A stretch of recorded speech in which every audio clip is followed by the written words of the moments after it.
Hello, and welcome to InfinityCast, where we explore the science shaping our future. I'm your host, Elion Quanta. Today, we're diving into a field that sounds like science fiction, but is very much a reality: sonochemistry. Imagine using nothing but sound to trigger powerful chemical reactions. To help us unpack this incredible concept, I'm joined by my co-host, Vesper Thorne. Welcome, Vesper. Great to be here, Elion. It's a topic that truly demonstrates how unseen forces can have massive impacts. The idea that sound, something we perceive as just waves in the air, can drive chemistry is mind-boggling. It really is. So let's start at the beginning. How does it work? How can a sound wave, even a very intense one, possibly break and form chemical bonds? The secret lies in a phenomenon called acoustic cavitation. When you blast a liquid with high-frequency ultrasound, way beyond the range of human hearing, you're essentially stretching and compressing the liquid very rapidly. This creates microscopic bubbles, or cavities, but these aren't just ordinary bubbles. They grow to an unstable size, and then, in a fraction of a microsecond, they collapse violently.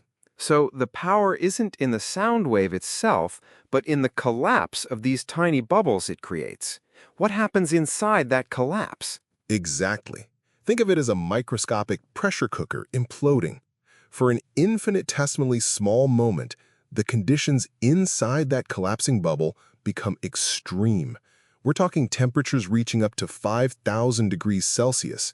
That's nearly the temperature of the sun's surface, and pressures over 1,000 times that of our atmosphere. That's an astonishing amount of energy concentrated in such a tiny space. So these hot spots are essentially miniature reactors scattered throughout the liquid. Precisely. And these localized extreme conditions are what drive the chemistry. They can break apart water molecules into highly reactive radicals, which can then initiate other reactions. This allows us to do things that would normally require high bulk temperatures, immense pressure, or harsh, often toxic chemical catalysts. And that's where the greener, more efficient angle comes in. You're achieving these results without needing a massive, energy-guzzling reactor or dangerous solvents. What are some of the most promising applications for this? The applications are incredibly diverse.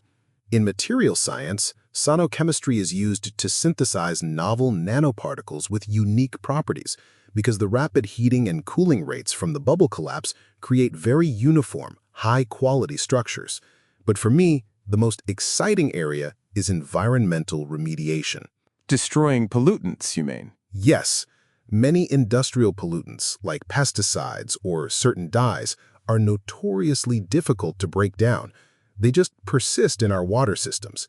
But by subjecting contaminated water to intense ultrasound, the reactive species generated by cavitation can rip these complex pollutant molecules apart, breaking them down into simpler, harmless substances like carbon dioxide and water.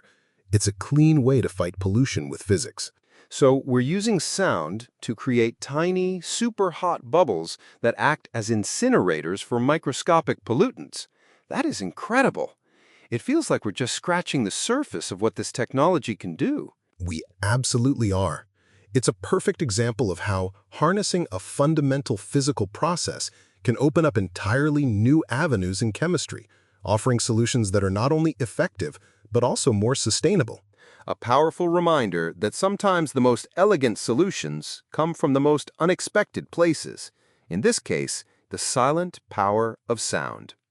That's all the time we have for today on InfinityCast. A huge thank you to Vesper Thorne for shedding light on the explosive world of sonochemistry. My pleasure, Elion. We'll see you next time as we continue to explore the frontiers of science. I'm Elion Quanta.